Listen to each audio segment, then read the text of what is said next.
চলো তাহলে এবার আমরা একটা ভেরি ইম্পর্টেন্ট একটা জিনিস নিয়ে তোমাদের সাথে ডিসকাস করি, সেটা হচ্ছে মেনস্ট্রুয়াল সাইকেল। এই মেনস্ট্রুয়াল সাইকেল হয়তো রিয়েল লাইফের জন্য যেমন ভেরি ইম্পর্টেন্ট একটা পার্ট, তার সঙ্গে সঙ্গে আমাদের কোশ্চেন আসার জন্যও একটা ভেরি ইম্পর্টেন্ট পার্ট। দেখে নিই আমরা সেটা একটু ওয়ান বাই ওয়ান। এক মিনিট একটুখানি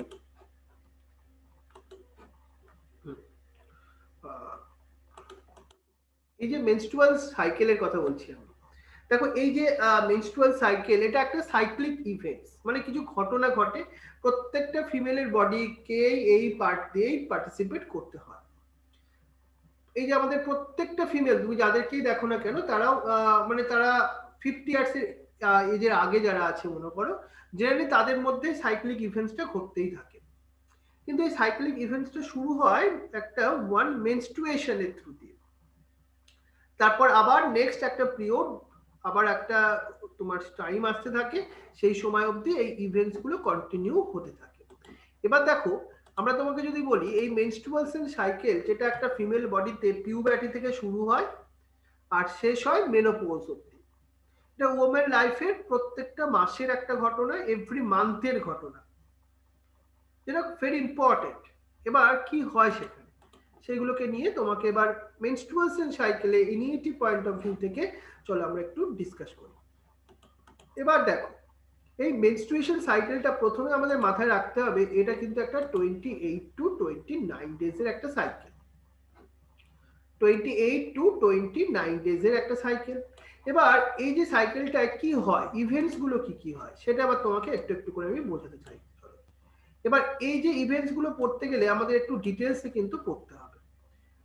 চলো আমরা প্রথম পার্টটা বলি, তার একটা ভেরি ইম্পর্টেন্ট এমসিকিউ কোশ্চেন দেখো, মেনস্ট্রুয়াল সাইকেল শুধু যে হিউম্যানসের মধ্যে হয় তা নয়, এটা কিন্তু প্রাইমেটসদের মধ্যেও হয়, মানে মানকি তাদের মধ্যেও কিন্তু ঘটে। এবার দেখো আন্ডারলাইন করে রাখো এনসিআরটিতে প্রাইমেটসটা।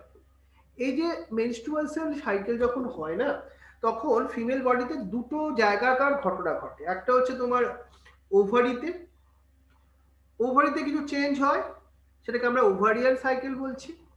আর একটা হয় ইউটেরাসের মধ্যে, সেটাকে আমরা ইউটেরাইন সাইকেল বলছি। তাহলে চলো কি কি চেঞ্জ হয়, কোন সময় কি চেঞ্জ হয়, সেটা আবার তোমাদের সাথে একটু একটু করে ডিসকাস করি। Very interesting fact. আমরা এই মেনস্ট্রুয়েশন সাইকেলের পুরো যে 28 বা 29 ডেজের ফেজ বললাম, এটাকে আমরা চারটে পার্টে ডিভাইড করি। একটা হচ্ছে মেনস্ট্রুয়েশন ফেজ, তারপরটাকে আমি বলছি ফলিকুলার ফেজ, ওভুলেটরি ফেজ আর সিক্রেটারি অর লিউট্রাল ফেজ। প্রথম এমসিকিউ এর অপশনই হচ্ছে এটা, মেনস্ট্রুয়েশন ফেজ কদিন চলে, 1 থেকে 5 ডে অবধি জেনারেলি। ফলিকুলার ফেজ কতদিন চলে, ফলিকুলার ফেজ তোমার 5 to 13 ডেজ অবধি চলে। আর ওভুলেটরি ফেজ কতদিন চলে, মেনলি 14 ডেটাকেই আমরা ওভুলেটরি ফেজ বা ওভুলেটরি ডে বলছি। আর সিক্রেটারি অর লিউট্রাল ফেজ যেটা 15 থেকে 28 ডেজ অবধি চলতে থাকে। কিন্তু এই ধরনের স্টেজগুলোতে কি ধরনের ইভেন্টস ঘটে সেটা আবার তোমাদের সাথে একটু একটু করে চলো ডিসকাস করি। প্রথম তাহলে আমাদের আসছে যেটা, সেটা হচ্ছে আমাদের মেনস্ট্রুয়াল ফেজ। এই যে মেনস্ট্রুয়াল ফেজ, সেটা মেনলি তোমার কি হয়, ব্লিডিং হতে থাকে। দেখো ব্লিডিং মানে দেখো দেখতে পাচ্ছি আমরা এই ভ্যাজাইনার থ্রু দিয়ে কিছু ব্লাড রিলিজ হচ্ছে। এটা মেনলি 3 থেকে 5 ডেজ পর্যন্ত জেনারেলি চলে, মানে জেনারেলি 3 দিনও হয়, কোনো সময় কোনো 5 দিনও হতে পারে। এটা হচ্ছে প্রথম ফেজ, যেটা মেনস্ট্রুয়াল ফেজ বলছি আমরা। মেনস্ট্রুয়াল সাইকেলের মেনস্ট্রুয়েশন ফেজও বলে এটাকে। এটা তো হলো। তারপরে এবার আমরা চলে আসি, তারপরে দেখো এই যে মেনস্ট্রুয়েশনটা কখন হয় জানো, মেনস্ট্রুয়েশনটা হয় মানে ব্লাড রিলিজ বলো, এটা হয় যখন ফার্টিলাইজেশন হয়নি, ওভাম ইজ নট ফার্টিলাইজড, তখনই কিন্তু এই মেনস্ট্রুয়েশন হয়। কি হয় এখানে, ব্রেকডাউন অফ এন্ডোমেট্রিয়াল লাইনিং। আমরা ইউটেরাসের মধ্যে 3টে লেয়ার দেখেছি, তার মধ্যে এন্ডোমেট্রিয়াল যে লাইনিং সেইটা এখানে ব্রেক করতে থাকে। আর ইউটেরাসের কিছু ব্লাড ভেসেলস সেটাও ব্রেক হয়ে যায়, হয়তো ব্লাড বেরিয়ে আসবে, সেই ব্লাডটা ভ্যাজাইনার থ্রু বেরিয়ে আসে। ভেরি ইউনিক একটা প্রসেস। দেখো আর কি হয় এই ইভেন্টস গুলোর মধ্যে, সেটাও একটু তোমাকে বলি। সেটা হচ্ছে তাহলে আমরা মেনস্ট্রুয়াল ফেজের মধ্যে কিন্তু কোনো কেউ যদি প্রেগনেন্সিতে আসে তখন কিন্তু তার মধ্যে আর মেনস্ট্রুয়েশন হবে না। Lack of menstruation indicate the pregnancy. কিন্তু কোনো ফিমেলের যদি 1 মাস কোনো মেনস্ট্রুয়েশন বন্ধ হয়ে যায় ফ্লোটা, তাহলে সে কি ভাববে আমি প্রেগনেন্সিতে এসে গেছি? না, সেটা ভাবার কোনো কারণ নেই, তাহলে তো সব মেয়েরা ভয় পেয়ে যেত। এটা আলটিমেটলি আরো অনেক ডিফারেন্ট কিছু রিজন থাকে, কিছু স্ট্রেস, কিছু পুয়ার হেলথ, তাদের এই কারণের জন্য কিন্তু মেনস্ট্রুয়েশন ফ্লোতে অনেক ডিস্টার্ব হয়। ওভারিতে সিস্ট হয়, তোমরা নাম শুনেছো ওভারিয়ান সিস্ট, ছোট ছোট টিউমার হয় একটু, আর কিছু নয়। তার ফলেও এই মেনস্ট্রুয়েশনের প্রবলেম হয়। আজকের যুগের মেয়েদের একটা বড় প্রবলেম, এখনো গ্রামের মেয়েদের প্রবলেম নেই, শহরের মেয়েদের একটু এটা বেশি প্রবলেম। তুমি ভাবছো আমি শহরের মেয়েকে কেন খারাপ বলছি, এটা তাদের লাইফস্টাইলের জন্যই এটা প্রবলেম। তারা একটু হাঁটে না, একটুখানি সবে থেকে একটুখানি মনে করে এক জায়গা থেকে একটুখানি গেলেও কিছু টোটো অটো এসব ইউজ করে, তারা এক্সারসাইজ করে না, এইগুলোর জন্যই এইটা প্রবলেম। কোনো সেই মানে কলকাতার মেয়েদের প্রতি আমার রাগ আছে সেই জন্য আমি সবসময় ওদের খারাপ বলছি এই ব্যাপারটা নয়। এটা আমার গ্রামের মেয়েদের একটু পজিটিভ জিনিস জায়গা আছে, আমার বেশি আমার স্টুডেন্ট কলকাতার মেয়েরাই, হ্যাঁ, বা হাওড়া জেলার স্টুডেন্টরাই, কিন্তু তাদের লাইফস্টাইলে কিছু প্রবলেম। তুমি কলকাতায় গেলে দেখবে মহিলারা অ্যালকোহলের সঙ্গে অ্যাডিক্টেড আছে, অনেকে সিগারেট স্মোকিং এর সঙ্গে, তাদের তো এই ধরনের প্রবলেম হবেই 100%। কারণ ফিমেলের পুরো বডিটাই একটা হরমোনাল সিস্টেমের উপর চলে, তাকে কন্ট্রোলে রাখতে গেলে, তাকে গুড লাইফস্টাইল ফলো না করলে 100% প্রবলেম হবে, এটা তোমায় লিখে দিতে পারি। তারপর চলে আসো, তারপর হচ্ছে আমাদের 5 to 13 ডেজ। এই সময়টা কি হচ্ছে, এটা হচ্ছে ফলিকুলার ফেজ, মানে ওই ফলিকেলস গুলো এখানে গ্রো করতে থাকে, পলিফারেট করতে থাকে। এটি স্টার্ট কবে থেকে হয় সেটা, এটা স্টার্ট হয় 5th day after the menstruation. 8 or 12 ডেজে এটা মোটামুটি কমপ্লিট হয়ে যায়। কিন্তু এই যে ফেজটায় ফলিকুলার ফেজের জন্য গোনাডোট্রপিন দুটো হরমোন এফএসএইচ এন্ড এলএইচ, যেগুলো পিটুইটারি থেকে সিক্রেট হয়, তারা কিন্তু very very important role play করে। এফএসএইচ কি করে তুমি প্রশ্ন করতেই পারো, যেটা হচ্ছে এ প্রাইমারি ফলিকেল থেকে যে গ্রাফিয়ান ফলিকেলস তৈরি হয় সেটা করাতে হেল্প করে, তোমার মেডিকেলেরও কোশ্চেন এটা। আর এই যে গ্রাফিয়ান ফলিকেলস থেকে ইস্ট্রোজেন সিক্রেশন হয়, যেটা ফিমেল বডির একটা ভেরি ভেরি ইম্পর্টেন্ট হরমোন। এবার তো এফএসএইচ বুঝলাম, এবার দেখো এই ওয়েস্ট্রোজেন হরমোন সেটা কি করে, সেটা পলিফিকেশন of the rupture uterine endometrium. এই যে তোমার ইউটেরাইন যে তোমার এন্ডোমেট্রিয়ামটা থিন হয়ে গেছিল, রাপচার হয়ে গেছিল, তাকে আস্তে আস্তে আবার মেরামতি শুরু করে দেয়, মানে আস্তে আস্তে আবার তাকে একটু ঠিক ঠিক করতে শুরু করে। Mucus lining oviduct and vagina সেটাকেও গ্রো করাতে শুরু করে। সেকেন্ডারি সেক্সুয়াল ক্যারেক্টার এটাকে ডেভেলপ করাতেও কিন্তু এই oestrogen hormone very important role play করে। তুমি যদি কোনো একটা ফিমেলকে খুব ভালো করে অবজার্ভ করো, খুব ভালোভাবে অবজার্ভ করলে তুমি দেখবে তার বডিতে না এই ধরনের ইস্ট্রোজেনের হরমোনের চেঞ্জ হতে থাকে।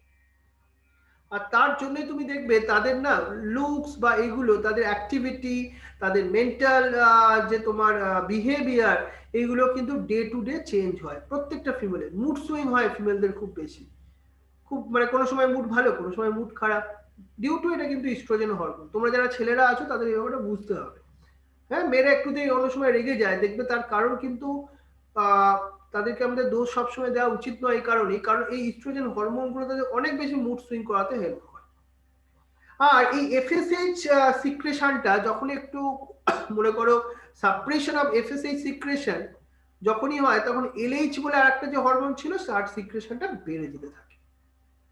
আর এই এলএইচ সিক্রেশনটা বেড়ে গেলে কি হয় জানো, এই তার আগে বলি এলএইচ আর এফএসএইচ হরমোনটা কোন সময় ম্যাক্সিমাম তোমার সিক্রেশন হয়, মিডল অফ দা তোমার মেনস্ট্রুয়াল সাইকেল, মানে ওই 40 ডেজে সিক্রেশনটা ম্যাক্সিমাম হয়।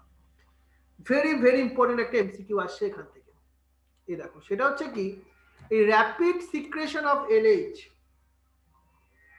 র্যাপিড সিক্রেশন, এক সেকেন্ড একটুখানি হোল্ড কর।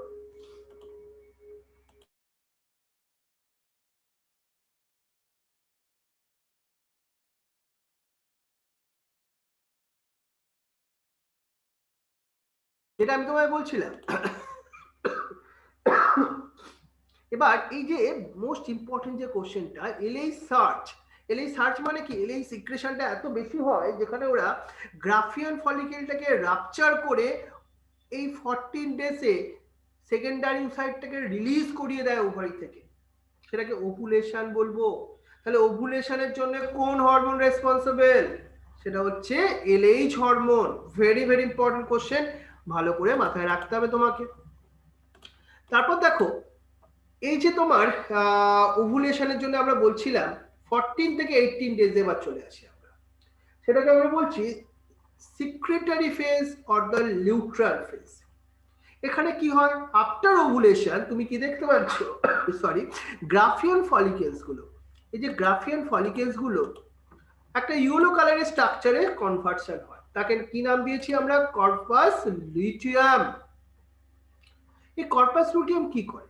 কর্পাস লুটিয়াম মেনলি তোমার প্রোজেস্টেরন হরমোনস গুলোকে সিক্রেট করতে হেল্প করে। তাহলে কর্পাস লুটিয়াম মাথায় রাখো, এটা কিসে হেল্প করে? তোমার প্রোজেস্টেরন হরমোন সিক্রেশনে হেল্প করে। এটা ভালো ভালো করে মাথায় রাখবে কিন্তু, এটা ইয়েলো কালারের একটা সাবস্টেন্স থেকে তৈরি হয়। এবার দেখো, এই প্রোজেস্টেরনের ফাংশন আমাদের এমসিকিউ লেভেলে মেডিকেলের জন্য ভেরি ইম্পর্টেন্ট একটা কোশ্চেন হতে পারে। এই এন্ডোমেট্রিয়ামটাকে ম্যাক্সিমাম থিক করে দেয়। ম্যাক্সিমাম থিক করতে কে করে? ইনিশিয়েট করতে কে করে? ইস্ট্রোজেন। কিন্তু ম্যাক্সিমাম থিকনেসটা ভাস্কুলারাইজ, থিক, সফট করতে হেল্প করে কিন্তু প্রোজেস্টেরন। আর এর ফলেই ইমপ্ল্যান্টেশন, মানে একটা যেখানে ব্লাস্টোসিস্ট যে এন্ডোমেট্রিয়ামের ভেতরে গিয়ে আটকে যাবে, সেটাকে ইমপ্ল্যান্টেশন বলে, সেটাতেও হেল্প করে কিন্তু এই প্রোজেস্টেরন। আর এই এফএসএইচ সিক্রেশনকে প্রিভেন্ট করে, এবং সেকেন্ডারি ফলিকেলস গুলোকেও দেখো, prevent the development of secondary ovarian follicles গুলোকে, এটাও কিন্তু প্রোজেস্টেরন হরমোনের একটা ভেরি ইম্পর্টেন্ট ফাংশন। এই জন্য কি হয় জানো তো, if the fertilisation does not occur, তখন কি হবে? আর তো তখন প্রোজেস্টেরন হরমোনের কোনো দরকার নেই, তখন এই কর্পাস লুটিয়াম গুলো ডিজেনারেট করতে থাকে, তখন তার নাম দিয়ে আমরা corpus albicans. Corpus albicans. It causes the degenerating of the endometrium, leads to the next menstrual cycle. তারপরে কি হয়? নেক্সট মেনস্ট্রুয়াল সাইকেল শুরু হয়ে যায়, আবার মেনস্ট্রুয়েশন ফ্লো। এইভাবে চারটে ফেজের থ্রু দিয়ে মেনস্ট্রুয়াল সাইকেল চলতে থাকে। প্রত্যেকটা ফিমেলকে এই সাইকেলের মধ্যে দিয়েই চলতে হয় প্রত্যেকটা মাসে।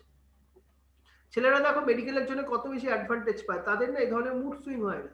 ফিমেলদের কিন্তু দেখো কোনো কোনো এই প্রথম মেনস্ট্রুয়েশন ফ্লো এর সময়টা নিশ্চয়ই তাদের মুডে ভালো থাকে না, পড়তে অসুবিধা হয়, একটু পেটে ব্যথা হয়, এই ধরনের কিছু সিমটমস দেখাই যায়।